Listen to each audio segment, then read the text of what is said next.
ये वो मोड़ था जहाँ कहानी ने यकदम करवट ली। सिसी के मुसलसल इसरार पर उसका शौहर खामोशी से दाऊद का क्रिमिनल रिकॉर्ड खंगालना शुरू करता है, फाइल दर फाइल, सबूत पर सबूत, और जैसे ही हकीकत सामने आती है उसके होश उड़ जाते हैं। दाऊद सिर्फ एक आम आदमी नहीं बल्कि एक बड़ा मुजरिम है। जमीनों पर कब्जे, जाली कागजात, ताकत के बिल पर जुल्म, हर जुर्म का सबूत एक एक फाइल अदालत के सामने रख दिया जाता है। अदालत एक लम्हा भी जाया नहीं करती। सबूत देखते ही अगले ही लम्हे फैसला सुनाया जाता है। दाऊद की फौरी गिरफ्तारी।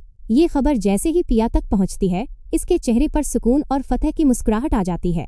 लेकिन दूसरी तरफ दाऊद का गुस्सा आसमान को छूने लगता है। मीडिया तक खबर पहुंच चुकी होती है। दाऊद जान लेता है कि अब वक्त कम है। वो फैसला करता है, पुलिस से पहले मैं वार करूंगा। वो अपने आदमियों को हुक्म देता है, पिया को खामोशी से उठा लाओ, किसी को खबर ना हो। पिया के घर का मुहासरा कर लिया जाता है, लेकिन बराहे रास्त हमला नहीं किया जाता। एक मासूम सा बच्चा अंदर भेजा जाता है जो झूठा पैगाम देता है, सांवल को दाऊद ने मार दिया है। ये सुनते ही पिया का दिल दहल जाता है, होशो हवास खो बैठती है, कुछ सोचे समझे बगैर दरवाजे से बाहर निकलती है और अगले ही लम्हे अगवा हो जाती है।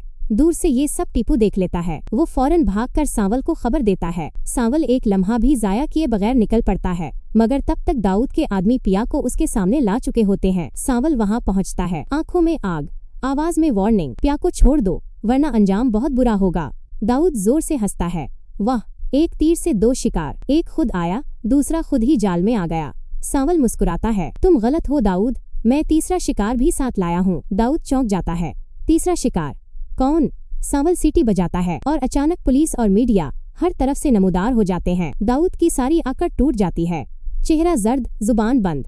सांवल आगे बढ़कर कहता है, तीसरा शिकार तुम थे दाऊद, तुमने समझा था पिया को मुझसे छीन लोगे। वो मेरी मोहब्बत है और मेरे होते हुए कोई मेरी मोहब्बत नहीं छीन सकता।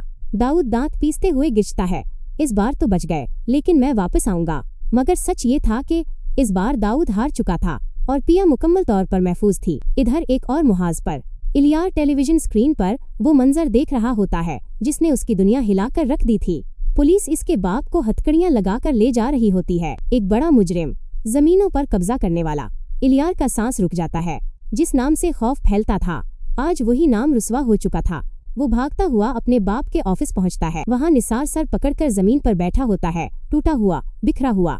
कांपती आवाज में निसार कहता है, ये सब पिया की वजह से हुआ है, ये सब उनकी प्लानिंग थी और वो कामयाब हो गए। तुम्हारा बाप जेल में है, सारी शोहरत खाक में मिल गई। इलियार, कुछ करो।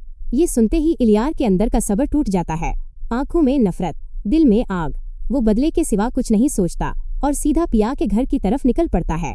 इसी वक्त घर के अंदर सांवल पिया को तसल्ली दे रहा होता है, अब दाऊद हमारा कुछ नहीं बिगाड़ सकता, इसे उसके जुर्म की सजा मिल चुकी है, मैं तुम्हारे साथ हूँ। अचानक इलियार वहाँ पहुँचता है, गुस्से से चीखता हुआ, मुझे पहले ही मालूम था, ये सब सांवल की वजह से हुआ है। मेरी मोहब्बत छीन ली और मेरे बाप को जेल भिजवा दिया।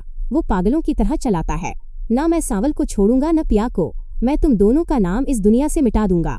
इलियार के इस जुनूनी गुस्से के सामने सांवल एक कदम भी पीछे नहीं हटता। ठंडी आवाज में कहता है, तुम हमारा कुछ नहीं कर पाओगे। वो खामोशी से अपने आदमियों को इशारा करता है और अगले ही लम्हे इलियार मजबूत हाथों में जकड़ा जा चुका होता है।